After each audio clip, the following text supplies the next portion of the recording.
জীবনে খুশি থাকার একটি মন্ত্র আছে। আশা কেবল নিজের উপর রাখুন, অন্যের উপর নয়। তার সাথে অবশ্যই থাকুন যার সময় খারাপ, কিন্তু তার সাথে কখনোই থাকবেন না যার উদ্দেশ্য খারাপ। নিজের বাড়ির দরজাকে সবসময় ছোট রাখুন। যে মাথা নিচু করে ঢুকবে বুঝে নেবেন সেই কেবল আপনার প্রিয়জন। যদি সম্পর্কে রাগ, অভিমান, ঝগড়া কমতে থাকে তাহলে বুঝে নেবেন সম্পর্কে দূরত্বের সৃষ্টি হচ্ছে। কেউ খুব সুন্দর একটি কথা বলেছেন, যদি মনের মধ্যে কিছু রেখে বাঁচার চেষ্টা করেন তাহলে মন ভরে বাঁচতে পারবেন না। মানুষ জন্মের 2 বছর পরেই কথা বলতে শিখে যায়, কিন্তু কোথায় কি কথা বলতে হয় এটা বুঝতে মানুষের পুরো জীবন লেগে যায়। যদি আপনার ভরসা ওপরওয়ালার ওপর থাকে তবে আপনার ভাগ্যে যা আছে আপনি তাই পাবেন।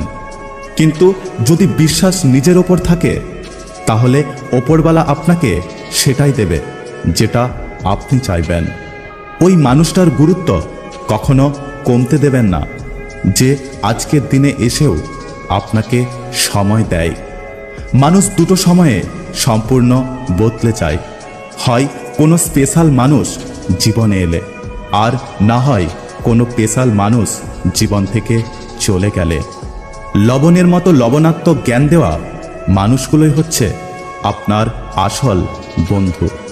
কারণ যারা মিষ্টি কথা বলে তারাই ধোঁকা দেয়। আর ইতিহাস সাক্ষী আছে, আজ পর্যন্ত লবণে পোকা লাগেনি, আর মিষ্টিতে খুব জলদি পোকা দেখতে পাওয়া যায়।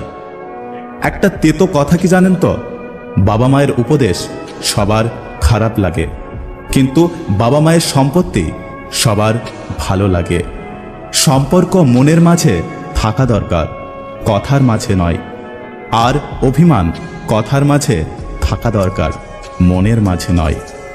একদিন না একদিন আমিও আমার লক্ষ্যে পৌঁছে যাব, কারণ আঘাত কোনো বিষ নয় যে আমি তাতে মরে যাব।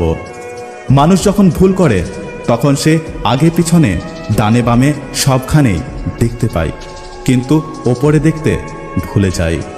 যতদিন আপনি আপনার সবথেকে বড় দুর্বলতাকে খুঁজে বের না করতে পারছেন ততদিন আপনি আপনার সবথেকে বড় শক্তিকে চিনতে পারবেন না। যদি ভিডিওটি ভালো লাগে পাশে থাকবেন, আর হ্যাঁ, নিজের খেয়াল অবশ্যই রাখবেন। দেখা হচ্ছে পরের ভিডিওতে, ততক্ষণ সুস্থ থাকবেন। Take care.